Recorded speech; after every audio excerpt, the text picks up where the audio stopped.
What's going on, guys? I thought I'd make another video here for you guys. I'm doing a review on my personal car. It's a 2006 Nissan 350z. This car was actually my second car. I actually love it. It's my toy. I have another car that I use for daily purposes. So this car, I would say, is good for those that, well, basically just want a toy. It's not good for anything other than going fast and having fun around corners.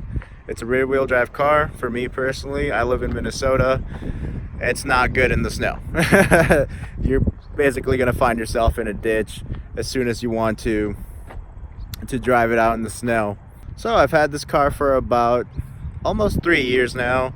I'd say it's a pretty decent car for the price. It's a good toy. You know, you don't have to break the bank for it. It's a good starter car for those who want a sports car to start out but don't want to spend a ridiculous amount of money. I would say it's probably not the best for younger people. I got this when I was probably around 18, 17. I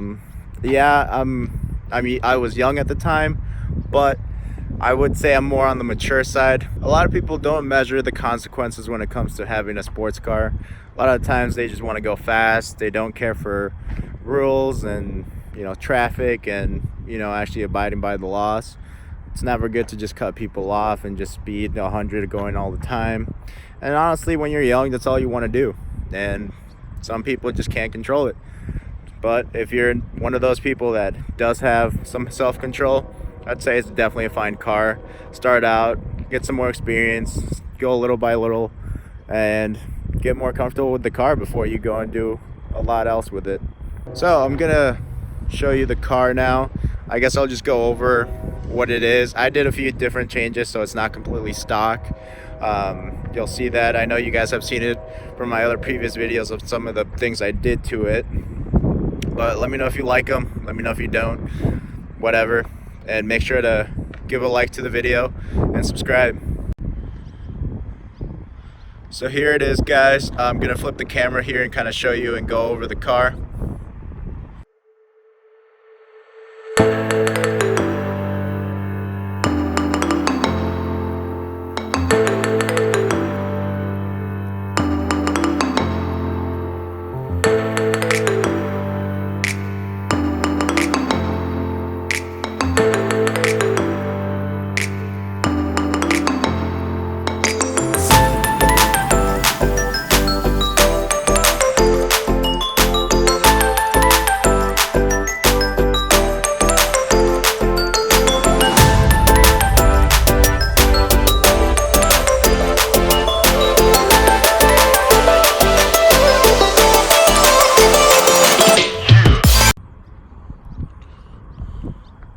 There she is. So this, like I said, is a 2006. This is actually an anniversary edition. What basically that means is 1 year they made a rev up motor based out of the DE. It's a 3.5 liter displacement engine. Basically has a higher tune. There's a few things that are different about the car, but we won't really dive much into that. This color, I know some of you guys are probably like, what? I've never seen this color on a 350Z before. I actually get that a lot. No, it is not a wrap. I did not get it repainted. This color is actually only for 2006, and that was it. So it's actually kind of rare. There's a few other colors that are pretty rare out there, and this is one of them. Now, when I first got the car, I thought I'd do some tasteful mods to it. I absolutely thought the headlights were too bland. So what I did was I got this cover right here that you see. So I think it gives it that a little bit of aggressive look, as you can see, and I can post a couple pictures of how it looked before that. So going around further into the car a little bit, as you can see, these are not stock wheels. I do still have the stock wheels and probably will be putting them back on soon, but these are currently 19-inch Nice Masano wheels. I believe they're M115 wheels. They look pretty good on this car, but just thought I'd run them temporarily just to see if I liked them or not. I haven't really done much to this car. This car does have a black vinyl wrap on the roof, so you can kind of see the difference here. I actually really like it. Honestly, I don't think I'd like the regular color on top. I like that it contrasts with the glass on the back and the front, so that's kind of nice. Another thing I did was put this carbon fiber wing. I actually got this from a local car enthusiast, and he was actually really kind enough to give me a good deal for it. I think I paid a little under 200 bucks for it. I know it originally cost way more than that. I like it though. I think it gives this car a much better look compared to no wing. I absolutely hate the back of the 350Zs with no wing. That's just my opinion. I don't know. If you like no wings, then by all means, that's awesome. So yeah, guys, I'll show you the inside a little bit, kind of go through the car, just show you what it has inside, kind of my takes on it. Don't mind the mess. I probably should have cleaned it up before this video, but you know what? I thought I'd just hammer this video out and get you guys some more content soon. So stepping into the car, actually, one thing to note, these handles are not regular handles. I actually really like these handles because you don't have to go in and keep scratching your paint. These are actually, you just go on the side here and it opens, but they're really nice. One thing to note, if you are looking to buy one of these cars do have a self-closing feature. The door will basically be heavy enough to just go like this and close itself. So when it's on a level surface, it sometimes doesn't do it, but most of the time it'll just close on you, so be careful. Gonna hit your chin a lot. Now going into the inside, this is what the door looks like.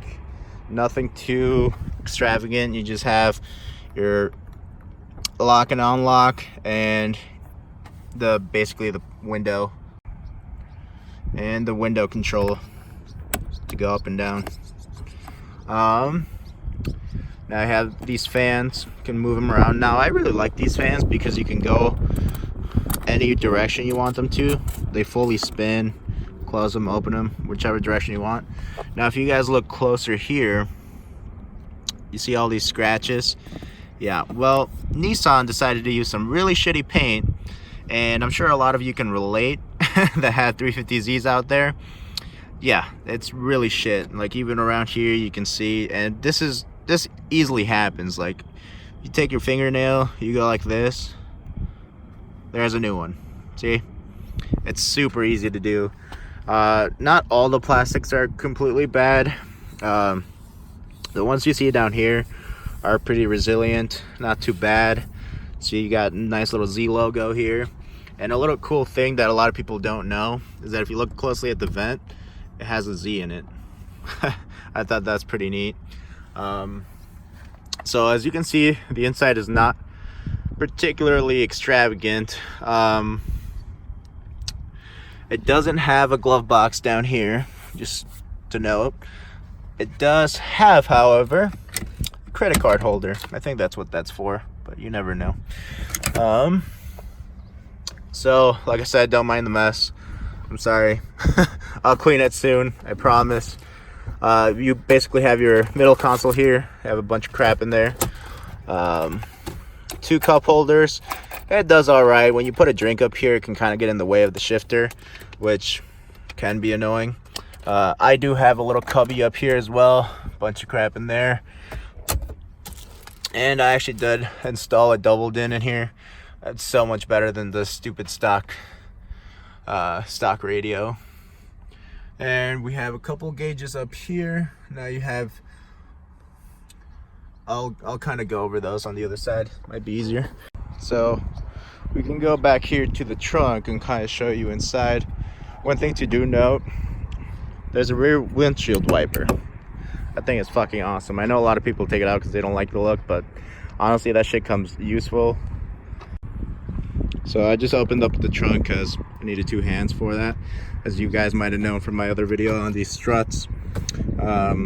basically, long story short, my wing weighs so much that I had to get upgraded struts. And when you're about this high up, you need to help. When you're about this high up, you need to have another hand to help the hatch in order for the struts to start working. So that's why you need two hands still. Now you have decent cargo space. Now, this is a pretty large North Face backpack. You could probably comfortably fit about 3 in here and whatnot. Now I have a sub that's taking up a lot of my space here in the middle, and then I kind of just throw crap here and there. Yep, I'm getting exposed for having basically a really dirty car, but whatever, doesn't matter. Just trying to get you guys a video. This is actually something that's very sought out after on the Z's. Mine in particular, the Z started bubbling and the silver basically started coming off, so a friend offered to wrap this in carbon fiber for me. He was just kind of messing around. He's not a professional by any means, but I think it turned out decent. I think it looks good. You can't really tell that it's a little bit messed up, but it doesn't matter. It's gotten worse over time. It actually looked pretty decent at the beginning. But yeah, that's basically what you get for the trunk. I wish this wasn't here, or like this pillar in the middle wasn't here, but it's basically for rigidity of the car, so I understand why it needs it. Even though in the 350z they decided to make it a lot smaller, which is kind of nice. We'll close that. So coming around on the driver's side, again, the door, you got a fan here, a couple of buttons here, door lock, window lock. This you use to move the mirrors left and right, normal stuff. You do have a cup holder here, and the other door does have a cup holder as well. One thing to know, you do have little tweeters here as well. And my wheels turned, so let me fix that really quick. Alrighty, so we're here at the front. Now what I really liked that Nissan did was they didn't put the Nissan logo here, they put the Z logo. I think that's freaking awesome. I mean, it's a Nissan. I'm not ashamed that it's a Nissan, but I think it's cool to see the Z. There's just the little things here and there that make this car pretty awesome. Now the gauge cluster, I wasn't the biggest fan, but it lights up orange. It's okay, it does its job. You got your RPMs, gas, temperature, and then your speedometer. I never use that. I actually use this gauge right here. You can set it for your speed and a couple of other different modes. You got your oil pressure and you got your battery level. Honestly, whatever. Actually, I did have to use the battery level sometimes, because when this car is in storage and during the winter, it's not that fun when your battery drains, but that's no longer a problem for me. I just put it on a battery tender. So I'm gonna show you guys the little digital gauge here. So when you start it up, it kind of just goes through the different modes. Like I said, right now I have it set for your speedometer, and then you can change it to the temperature that's outside. Shit. Your range, distance till empty, and then you have your average miles per gallon, and then you have your average miles per hour. And then this, I think this is a timer, basically if you want to do like a track, time your track laps, you can do that. And then here's where you can set it to start. And then here it's supposed to be your front tire pressure, and then your rear tire pressure was below it. And then here is actually pretty cool. You can set a rev limiter, and it's just a light that basically flashes that tells you when you're supposed to shift. I have it pretty high up so it doesn't come up all the time. Otherwise, if you put it like, I don't know, if you're a noob, if you're a beginner, you're probably gonna say, hey, I'm gonna put it at like 2.5 RPMs, and then it'll start flashing for you, and I think that just gets annoying. But yeah, you don't really have much up here. Zoom out. Basically, it's just a sunglass thing for you. This is the lights, controls it, whether they're on or off or on auto. Nothing there. And then here you have a mirror with a little light. What's going on, guys? And then it's pretty cool as these have an extension because the door is so I don't know if you can really tell from the video, but it's a very long door because it's a coupe. So your glass is going to be a little bit longer. So what you do is, you see how it only gets like half? This extends out and you can cover a little bit more if need be, which is pretty nice. Put that back. Now in some packages you'll find that this is actually a cutout for a subwoofer. Now since this is a base model, I do not have that. I don't have the fancy Bose system, and honestly I'm glad because I can upgrade these speakers without having to deal with adapters or anything. These two right here are basically cubbies. They put those in because they don't give you a glove box, so that's kind of nice. And then you just got one, I think those are 6 1/4 or 6 1/2 speakers. Yeah, they're all right. Like I said, they're not anything fancy, so I haven't upgraded them yet. Now to kind of just show you this side, you have a little net here for storage, and then you also have basically the bigger glove box. It's in the rear. I currently just put my amp in there, keeps it out of the way. And if you're wondering why there's a towel here, just kind of to adjust so it doesn't like tilt so much. It's more level. But yeah, you can lock that too if you need to.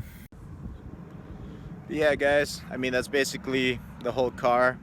I'll show you a little bit under the engine, and then we'll take a ride here. Just talk a little bit more inside the car. Alright, so here's how it looks under the hood. Like I said, it's a V6, 3.5 liter. All basically that's done to it is this intake is aftermarket. It's a K&N intake. I honestly love it. It makes a sweet sound when you're under load. You just got a battery there. I actually have a red Optima in there. It's really nice, actually. Highly recommend it to anybody that's thinking about getting one of those. I don't know that it's worth the money yet. I mean, we'll see how long it lasts. Like, it's pretty new. Got it within this last year. And then here's your other brake fluid stuff. Nothing too fancy. But yeah. Oh, one thing to note as well. If you come down here, I actually have spacers on all my wheels because the stock fitment on 350Zs looks super bad. I would actually recommend 25 millimeters in the front and then 30 on the rears. I actually didn't do much research into it, and I heard someone say, hey, you can do 25 millimeters all around, that'll work good for you. So I went ahead and did it. I got mine from Z1 Motorsports. Highly recommend any of their products. Great guys over there. They even have a Facebook group where if you're a 350Z owner or any sort of Nissan Infinity, they're more than willing to help. People are just always really nice there. I've seen nothing but good things. Alright guys, let's go for a little bit of a drive and kind of tell you a little bit more about the car. So, like I said, I've had this car for almost 3 years now. It's never really giving me any issues. I think all I've done was wheel bearing, a couple of inner tie rods, crankshaft sensor. That's very common on these cars. Wasn't too big of a deal. They're a little bit expensive, but I mean it's definitely doable. But yeah, it's a Japanese car. As you all know, these are very reliable cars, and this one's no different. So I'd highly recommend it. As far as the power of it, definitely a good car. Has decent power, nothing too dramatic. I think 0 to 60 is like 5.5 seconds or 5.6. Obviously I'm not looking that up right now, but it's around there.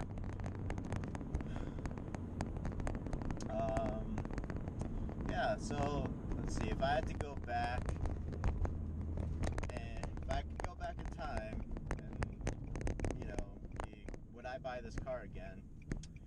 I would say, maybe. I would say I definitely like the aspect that it's a fun car, it's a toy. When I got it, I was young. I basically told myself, hey, I know it's a sports car, but you can add summer tires or winter tires to it and you'll be fine in the snow. Uh, when the snow came around, I pretty much just laid down a hill. Granted, I didn't have snow tires at the time, but being that this car, it's a base model, has no traction control, um, nothing to basically help you out, no winter tires, it was just a death trap. So I decided, why not take care of this car? And I actually ended up buying an Audi A4 for winter. I'll talk a little bit more about that car at some other video, but great car. Highly recommend it. I know some A4s had an issue, but mine was an '05, so it seemed pretty solid. But yeah, so, and by the way, guys, right now I'm recording on like 3 different things. Right now you're listening to me on my GoPro. I know the microphone's probably not the best on these, but you know, we'll upgrade it where I see we need a little bit better quality. Yeah, so bear with me. Anyways, as I was saying, it's a toy. I didn't realize that how much of a toy it was when I first got it. It was really impractical to have at the time. I was making okay money, but it definitely put a strain on me as far as having to have 2 cars, 2 insurances. It was definitely more of a financial responsibility than I was expecting. Especially since this car I like to baby. These cars are normally known to burn oil. This one burns a little bit here and there. So I usually add about a quart every 2-3 weeks. It's not too bad. But you know, it's just one of those things where you want to take care of it. You want to give it oil changes every 3,000 miles. You know, just keeping it clean. I used to pay for like a monthly car wash. I used to go almost every day. I know it's horrible for your car now, but you know what? I was young and I would like my car clean. As you can see right now, it's not so much the case. When you're just too busy, sometimes it just gets away from you. But yeah, so I would say if you're looking into this car, you're young, just make sure you know that it's going to be a little bit more money, especially if you live in a state where snow comes around and you're going to have a meter. Obviously, you can probably, like, if you don't have a loan on this car, which honestly I don't think anybody should really get a loan on a 350z. It's really not worth it. But you know, that's just my opinion. So I would say get a meter, maybe $1,000, $2,000. It'll just get you through winter. This could be your phone car during the summer. It's probably the best case scenario.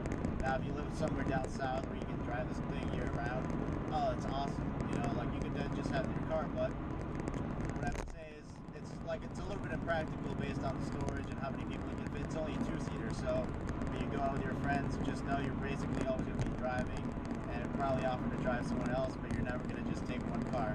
So there's also that, and then if you decide to leave your car, I guess, you know, and then you're riding with someone else. So just make sure you know that. But overall, I've enjoyed this car.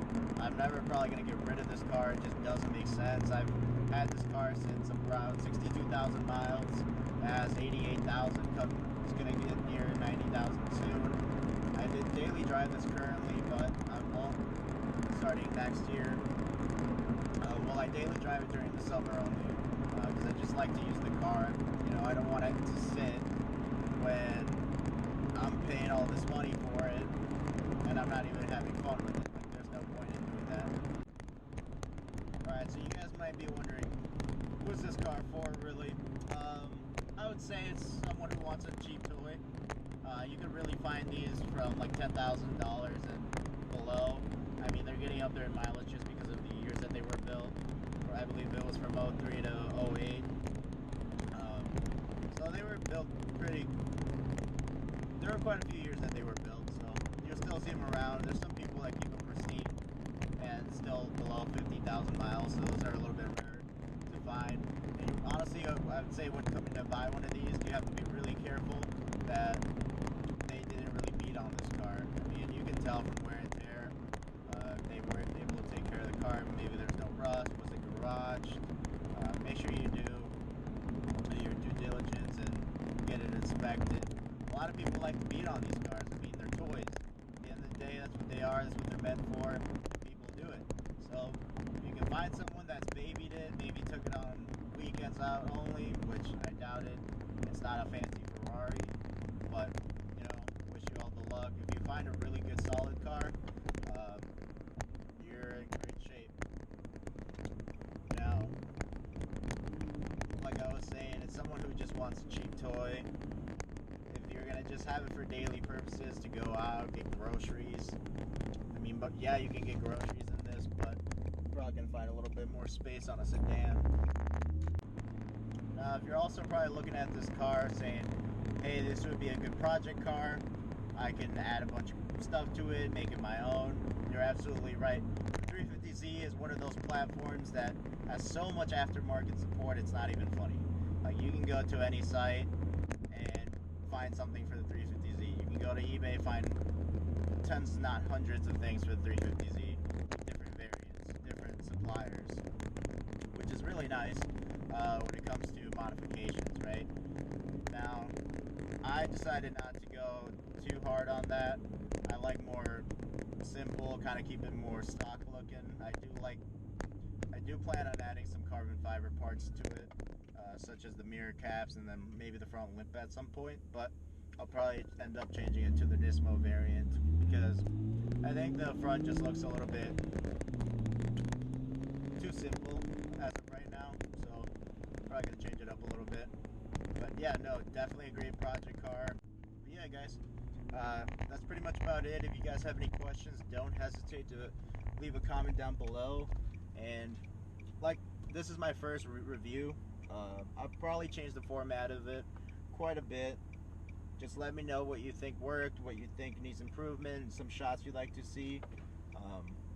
I was planning on getting some roller shots, but that I don't think I can make that happen between the time I edit this video and upload.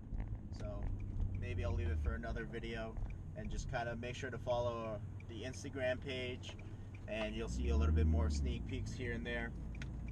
And I'll probably put some exclusive content on there as well. But make sure to go give Auto World Reviews on Instagram a follow. Make sure to subscribe, and make sure to like this video.